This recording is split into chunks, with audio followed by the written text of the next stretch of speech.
అధిక బరువుతో బాధపడుతున్నారా? బీ బెటర్ వారి గార్సినియా కంబోజియా వాడండి, బరువు తగ్గండి. వివరాలకి డిస్క్రిప్షన్ లోని లింక్ ని క్లిక్ చేయండి.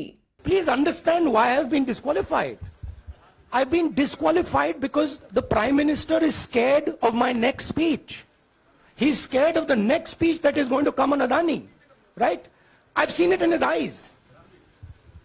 So he's terrified of the next speech that is going to come, and they don't want that speech to be in Parliament. That's the issue. That is why first the distraction, now the disqualification. Please don't be confused about this matter. There is a deep relationship between Narendra Modi ji and Mr. Adani. There is a question. 20,000 crore rupees have suddenly arrived in Mr. Adani's shell companies. Where has this money come from? Whose money is it? It is, some of these companies are defense companies. Why is the defense ministry not asking this question?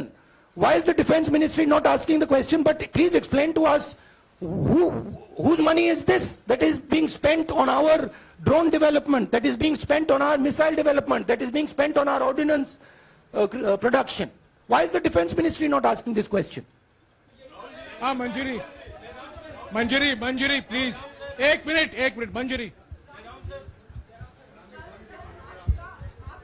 सदस्यता की रद्द हुई तो उसके बाद बहुत सारे ऐसे विपक्षी दल जो अभी तक कांग्रेस से दूरी बना के चलते थे वो भी आपके समर्थन में आए. तो आपको क्या लगता है अब वो समय आ गया है जब सारे विपक्ष को एकजुट हो जाना चाहिए? मैं उन सब विपक्षी दलों का धन्यवाद करता हूं कि उन्होंने इस बात में हमारी सपोर्ट की और हम सब मिलके काम करेंगे. रंजीता. जिस बयान को लेकर आपको ये सजा सुनाई गई है, क्या आपको लगता है, आपको अफसोस है उस बयान को लेकर? क्या कहेंगे उस बयान पर? अब देखिए, अब ये लीगल डिस्कशन है, उस पे मैं टिप्पणी नहीं करना चाहता हूं क्योंकि ये कोर्ट में मामला है. मगर मैं जो भी सवाल उठाता हूं वो सोच समझ के उठाता हूं. हाँ जी, नीरज. राहुल जी, अभी कुछ ही दिन पहले लक्षद्वीप के सांसद मोहम्मद फैजल की सदस्यता गई थी और बाद में हाईकोर्ट ने स्टे कर दिया था.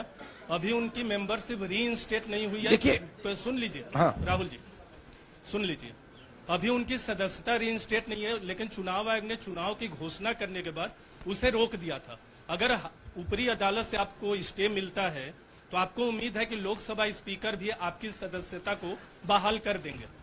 मुझे उम्मीद में कोई इंटरेस्ट ही नहीं है. चाहे मुझे सदस्यता मिले ना मिले, मैं अपना काम करूंगा.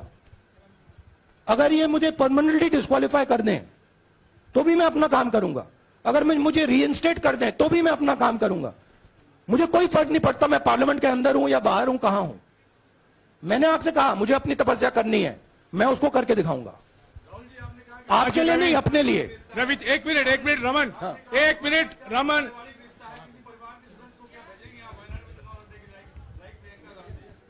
It is not up to me, it is up to Congress president कौन जाएंगे. राहुल जी मेरा सवाल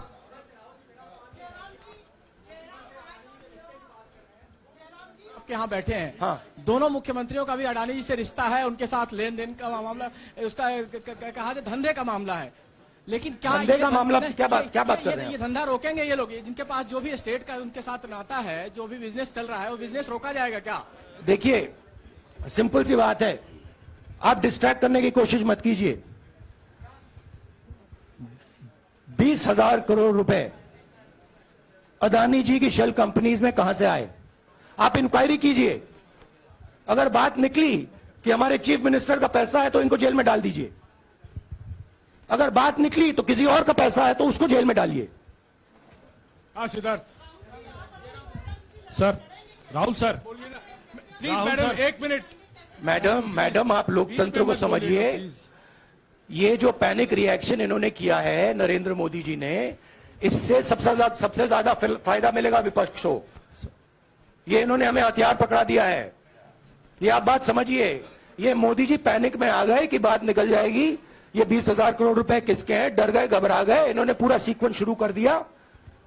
ये विपक्ष को सबसे बड़ा इन्होंने हथियार दिया है। राहुल जी, क्योंकि जनता के माइंड में अब एक सवाल आ गया है कि जनता जानती है कि अदानी जी भ्रष्ट व्यक्ति है।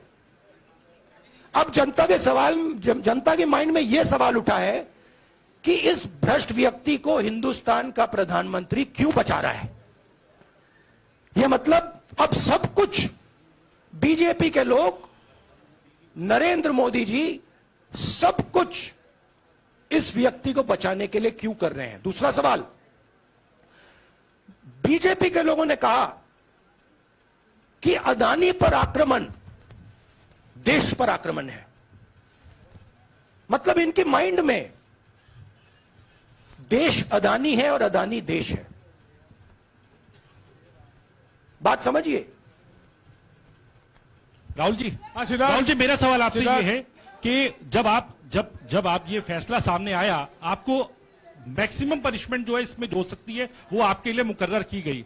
इस बीच कई लोगों ने यह भी कहा, आपके पार्टी के भी एक सांसद ने कहा कि कम से कम जज को यह देखना चाहिए था कि सामने जो शख्स है वो एक गांधी परिवार से आता है। इस पर आप क्या कहेंगे, और आपको लगता है मैक्सिमम पनिशमेंट जो है आपके केस में, मैक्सिमम पनिशमेंट आपके लिए मुकर्रर की गई, क्या आपको इसके पीछे क्या कहना है आपका? वही मैंने कहा, अगर डिस्ट्रैक्शन करना है, मैक्सिमम पनिशमेंट की तो जरूरत है। मिनिमम पनिशमेंट से बात थोड़ी बनेगी। मैं तो सोच रहा था भैया 5 साल होते, 7 साल होते, 10 साल होते, वो भी मिल जाता।